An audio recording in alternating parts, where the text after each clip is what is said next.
السلام علیکم ورحمۃ اللہ وبرکاتہ۔ الحمد للہ رب العالمین والصلاة والسلام علی اشرف الانبیاء والمرسلین نبینا محمد وعلی آلہ وصحبہ اجمعین، اما بعد۔ محترم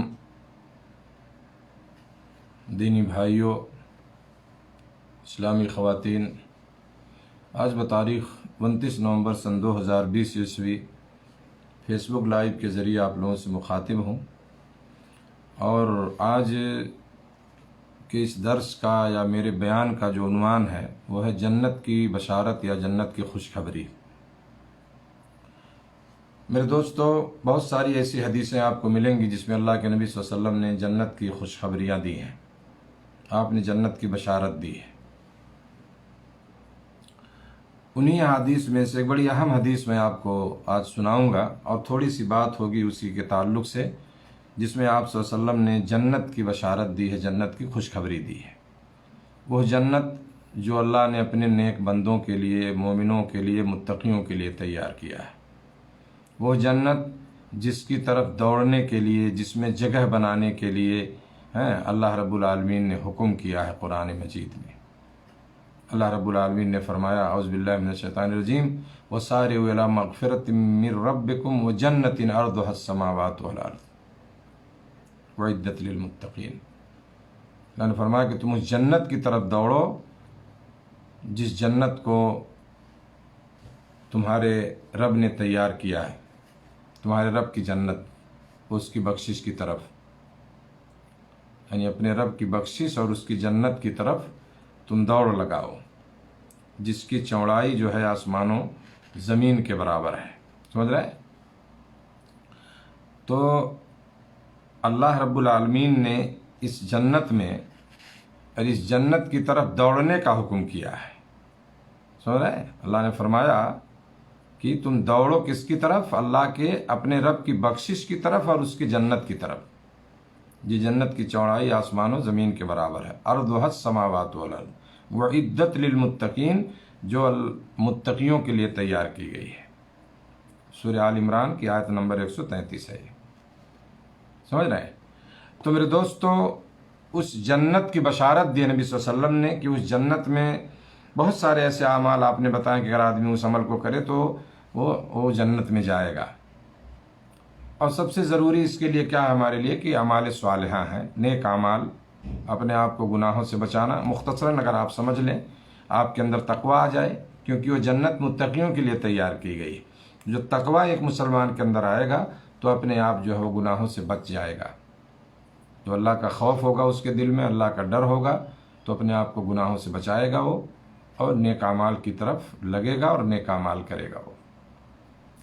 آئیے، میں آج جو میرا موضوع ہے اس درس کا، میں اس بشارت کو آپ کو بتانا چاہتا ہوں، اس خوشخبری کو، کہ آپ صلی اللہ علیہ وسلم نے خوشخبری جو دی ہے وہ کس وجہ سے دی ہے۔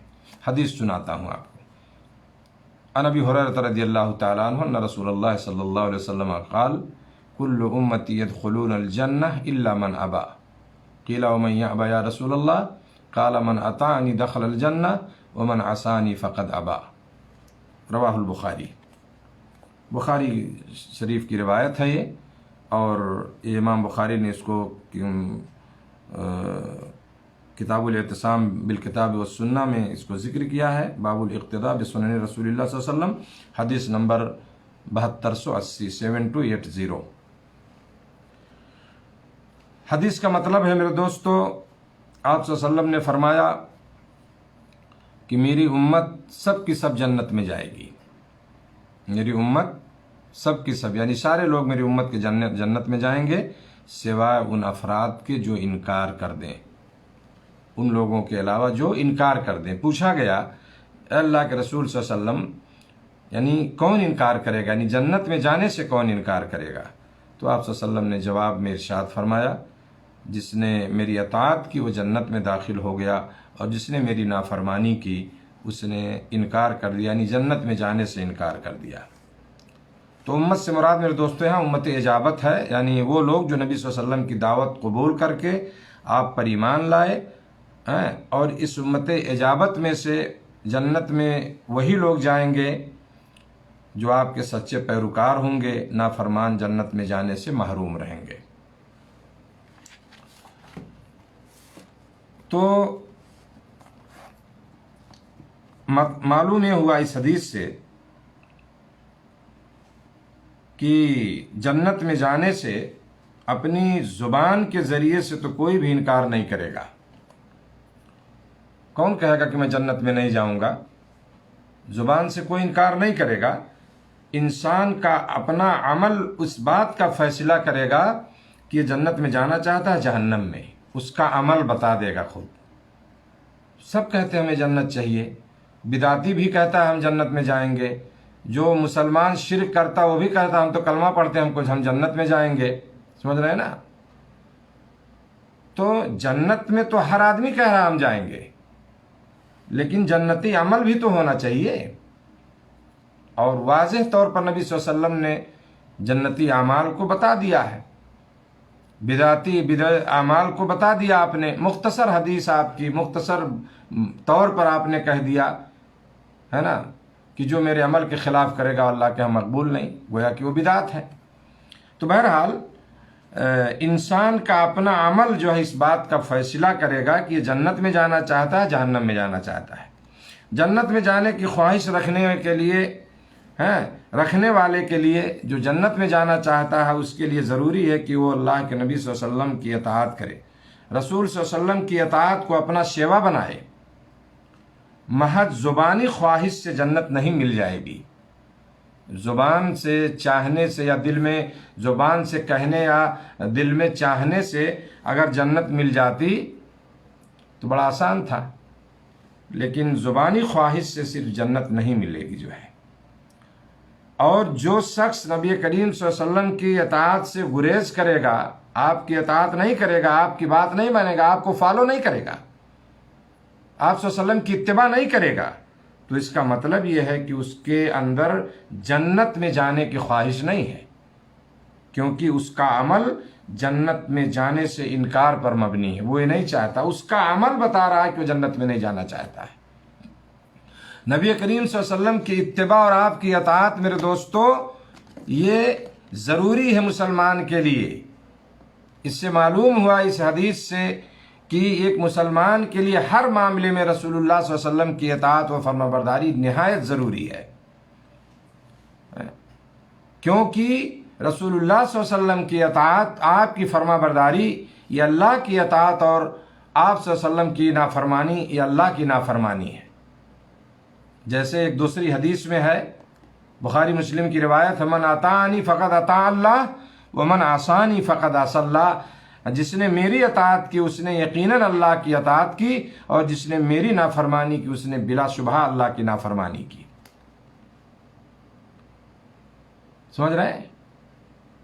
اللہ تعالیٰ نے بھی قرآن مجید میں رسول اللہ صلی اللہ علیہ وسلم کی اطاعت کو اپنی اطاعت قرار دیا ہے. اللہ نے فرمایا من یطع الرسول فقد اطاع اللہ، سورہ نساء کی آیت نمبر 80. جس نے رسول اللہ صلی اللہ علیہ وسلم کی اطاعت کی اس نے یقیناً اللہ کی اطاعت کی. یہ مضمون آپ دیکھیں گے قرآن مجید میں تو بہت جگہوں پر اس میں اس طرح بیان کیا گیا ہے، جس سے یہ بات واضح ہے کہ اسلام اور اللہ اور اس کے رسول کی اطاعت کا نام ہے. اسلام اللہ اور اس کے رسول کی اطاعت کا نام ہے.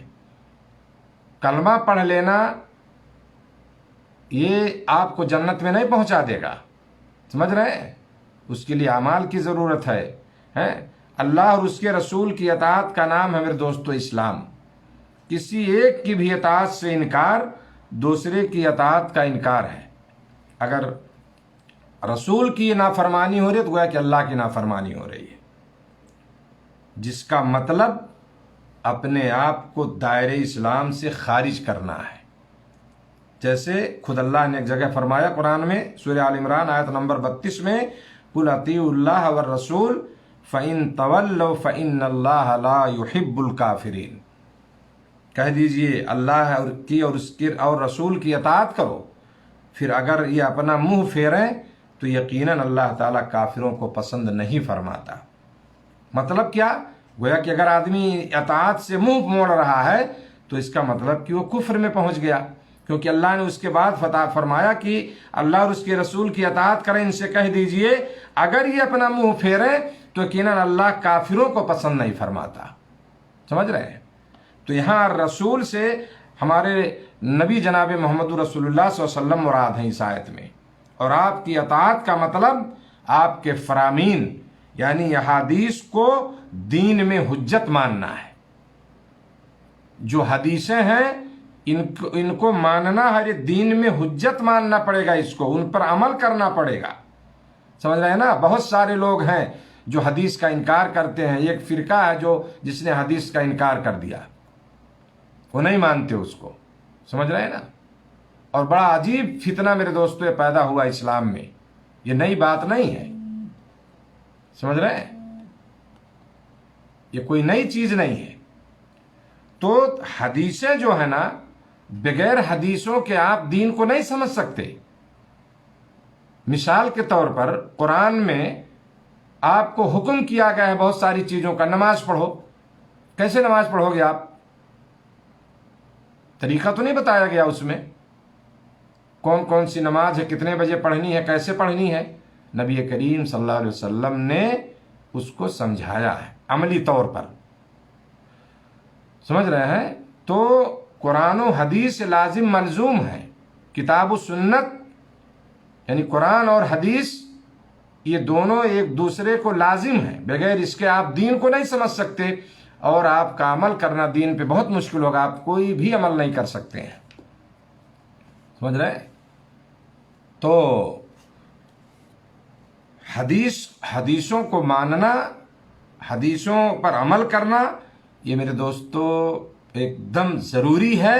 اگر کوئی اس کا انکار کرتا تو آپ خود فیصلہ کر لیں، کیا وہ تو خارج ہو جائے گا اسلام سے، جو ہے نا۔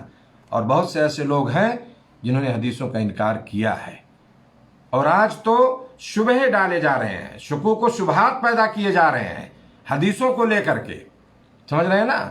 طرح طرح کی چیزیں دماغ میں ڈالی جاتی ہیں، کوئی نئی چیز نہیں ہے، وہی پرانی چیزیں ہیں جس کو ریپیٹ کیا جا رہا ہے۔ یہ کیسے، وہ کیسے، کیسے آدمی اپنا حدیث یاد کرے گا، کیسے وہ چیزیں ہم تک پہنچی، نعوذ باللہ من ذالک۔ جبکہ میرے دوستو اسلام کی خصوصیت میں بتانا چاہتا ہوں کہ اسلام ہی کی یہ خصوصیت ہے، ایک امتیازی صفت ہے کہ حدیث کے بیان کرنے والے نبی کریم صلی اللہ علیہ وسلم سے لے کر کے محدثین تک جتنے اس بیچ میں راوی ہیں، حدیث کے بیان کرنے والے لوگ ہیں، سب کی جیونی، سمجھ رہے ہیں نا، ان کی سوانح حیات کہہ لیجئے، ان کی زندگی کا سارا ڈاٹا موجود ہے، اور کسی بھی مذہب میں، دھرم میں آپ نہیں پائیں گے اس چیز کو، سمجھ رہے ہیں نا۔ بڑی بڑی کتابیں لکھی گئی، محدثین نے ایسے نہیں محنت کیا ہے، ایک ایک راوی جس نے حدیث بیان کی ہے اس کو کھنگالا ہے، اس کی زندگی کو، کہاں پیدا ہوا، کس سے پڑھا، کس سے سیکھا، اس کے استاذ کون ہیں، شاگرد کون ہیں، اس کی دماغی حالت کیسی تھی، سارا ڈاٹا موجود ہے، سمجھ رہے ہیں نا۔ آپ دیکھیں گے پرانے علماء نے کتابیں لکھی، الکمال پھر اس کی مختصر کیا گیا تہذیب الکمال مزی کی، پھر حافظ ابن حجر نے تہذیب التہذیب لکھی کئی جلدوں میں، اس کے بعد اس کو انہوں نے مختصر کیا الاصابہ، سمجھ رہے ہیں نا۔ اس طرح سے آپ دیکھیں گے تقریب التہذیب، تہذیب التہذیب کو مختصر کیا حافظ ابن حجر نے، تقریب التہذیب، پورے راوی جتنے حدیث کی روایت ہے سب کا ڈاٹا موجود ہے، وہ صحیح تھا، ثقہ تھا، کیسا تھا، اس کا دماغ بعد میں خراب ہوا یا اس کا حافظہ کمزور ہوا یا حدیثیں بھول جاتا تھا، کیا ہے، یہ ساری چیزیں موجود ہیں، سمجھ رہے ہیں نا۔ ہوا میں بات کرنے سے کوئی بات نہیں ہوتی ہے، یہ اسلام کی خصوصیت ہے، اور اللہ نے میرے دوستو اس دین کی حفاظت کی ہے، قرآن کی حفاظت کی بھی ذمہ اللہ نے لیا، اور اللہ نے حدیثوں کی بھی حفاظت کی ہے۔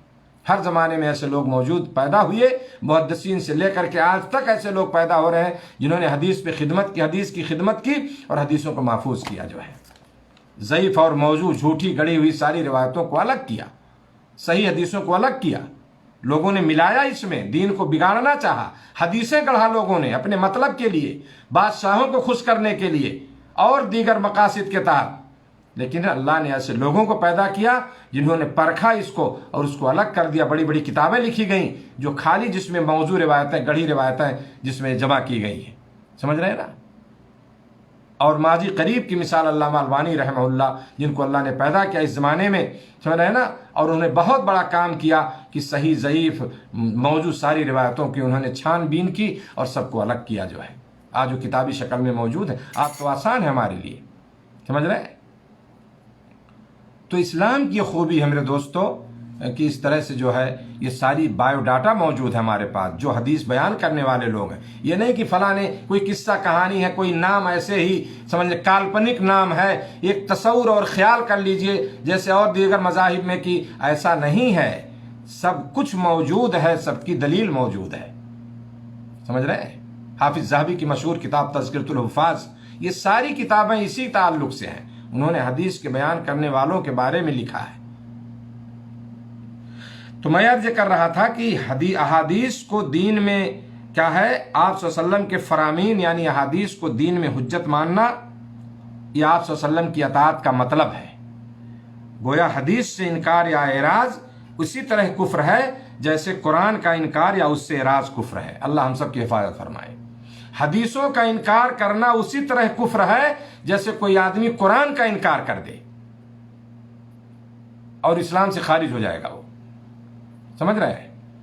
تو میرے دوستو، میں بتانا یہ چاہتا تھا کہ اس میں جو خوشخبری دی گئی ہے ان لوگوں کے لیے جو اللہ کے نبی صلی اللہ علیہ وسلم کی اطاعت و فرما برداری کر رہے ہیں. اطاعت و فرما برداری کرنے والے لوگ، آپ صلی اللہ علیہ وسلم نے فرمایا من اطاعنی دخل الجنہ. یہ خوشخبری ہے.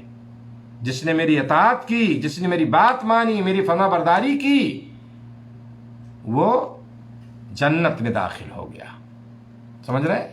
تو میرے دوستو، کوشش کریں ہم کہ نبی کریم صلی اللہ علیہ وسلم کی اطاعت و فرما برداری ہو اور اس پر ہمارا عمل ہو. سمجھ رہے ہیں نا؟ آخری بات مختصر طور پہ ایک بڑی مشہور حدیث سنا کے اپنی بات ختم کروں گا. اللہ کے نبی صلی اللہ علیہ وسلم نے فرمایا، میرے دوستو، ارباز بن ساریہ کی روایت ہے، نبی کریم صلی اللہ علیہ وسلم وہ فرماتے ہیں کہ نبی کریم صلی اللہ علیہ وسلم نے ہمیں ایک بار نہایت مؤثر واعظ ارشاد فرمایا. آپ نے نصیحت کی جس سے دل ڈر گئے اور آنکھیں بہہ پڑی، آنکھوں سے آنسو جاری ہو گئے صحابہ کرام کے جب انہوں نے نبی صلی اللہ علیہ وسلم کی اس نصیحت کو سنا تھا. ہاں، ہم نے کہا یا رسول اللہ، یہ تو گویا آخری الوداع کہنے والے کا واعظ ہے، جیسے اب اس کے بعد کوئی واعظ و نصیحت سننے کو نہیں ملے گا، الوداعی واعظ لگ رہا ہے یہ.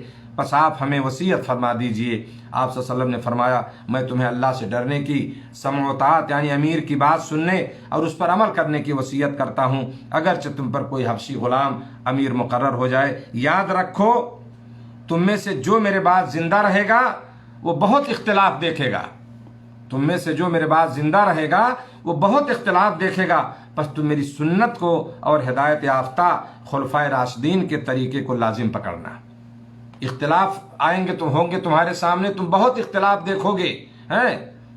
وَإِنَّهُ مَن يَعِشْ مِنكُمْ فَسَيَرَىٰ اخْتِلَافًا كَثِيرًا فَعَلَيْكُمْ بِسُنَّتِي وَسُنَّتِ الْخُلَفَاءِ الرَّاشِدِينَ الْمَهْدِيِّينَ عَضُّوا عَلَيْهَا بِالنَّوَاجِذِ. آپ صلی اللہ علیہ وسلم نے فرمایا کہ جب اختلاف تم دیکھنا میری سنت کو اور میرے خلفائے راشدین جو ہدایت یافتہ خلفائے راشدین ہیں، حضرت ابوبکر صدیق، عمر فاروق، حضرت علی، عثمان غنی رضی اللہ عنہم اجمعین، یہ خلفائے راشدین ہیں، ان کی طریقے، ان کی سنت کو بھی لازم پکڑنا اور ان کو دانتوں سے مضبوط پکڑ لینا. جیسے دانت سے کوئی مضبوط پکڑا جاتا ہے مضبوطی سے، ایسے دانتوں سے تم کیا ہے ان کو مضبوطی سے پکڑ لینا اور دین میں نئے نئے کام یعنی بدعات ایجاد کرنے سے بچنا. وَإِيَّاكُمْ وَمُحْدَثَاتِ الْأُمُورِ فَإِنَّ كُلَّ بِدْعَةٍ ضَلَالَةٍ، اس لیے کہ ہر بدعت گمراہی ہے. تو دین میں نئے کام ایجاد کرنے سے بچنا، اس لیے کہ ہر بدعت کیا ہے؟ یہ گمراہی ہے. یہ روایت ابو داؤد و ترمذی کی، اور امام ترمذی نے اس کو حسن اور صحیح کہا ہے. تو میرے دوستو، اس میں بھی کیا ہے نبی کریم صلی اللہ علیہ وسلم کی سنت اور خلفائے راشدین کے اتباع کی تاکید اور بدعات سے اجتناب کی تلقین ہے اس حدیث میں. تو معلوم ہوا اس حدیث سے کہ امت جو اختلاف کا شکار ہو جائے گی، اور آپ صلی اللہ علیہ وسلم نے ساتھ ہی اس کے صحیح راستے کی بھی نشاندہی فرما دی. اور صحیح راستہ کیا؟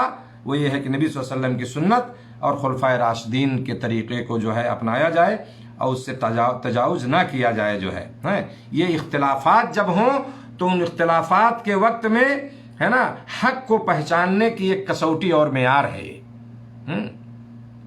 جب بہت سارے لوگ کہیں یہ حدیث یہ بھی صحیح، یہ بھی صحیح، تو نبی صلی اللہ علیہ وسلم کے طریقے کو دیکھو، صحیح روایتوں کو دیکھو، اور نبی صلی اللہ علیہ وسلم کے یعنی وہ حدیثیں جو قابل حجت ہیں، چاہے وہ صحیح ہوں، حسن ہوں، سمجھ رہے ہیں نا، تو ان کو دیکھو اور ان کے مطابق عمل کرو. خلفائے راشدین کے طریقے اور سنت کو دیکھو تو تم گمراہ نہیں ہوگے جو ہے، اور بدعتوں سے بچنے کی کوشش کریں.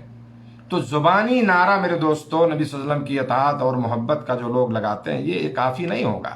عملی طور پر آپ صلی اللہ علیہ وسلم کی اطاعت اور فرمانبرداری کرنی پڑے گی. آپ صلی اللہ علیہ وسلم کو فالو کرنا پڑے گا. آپ صلی اللہ علیہ وسلم کے بتائے ہوئے طریقے مطابق زندگی گزارنی پڑے گی. انشاءاللہ اس بشارت کے ہم مستحق ہوں گے. جو نبی صلی اللہ علیہ وسلم کی اطاعت کرے گا، آپ صلی اللہ علیہ وسلم کی بات مانے گا، آپ صلی اللہ علیہ وسلم نے فرمایا کہ وہ جنت میں داخل ہو گیا، جو ہے وہ جنت میں جائے گا. اللہ ہم سب کو ان باتوں پر عمل کی توفیق دے. رب العالمین ہمیں بدعات سے، خرافات سے بچائے.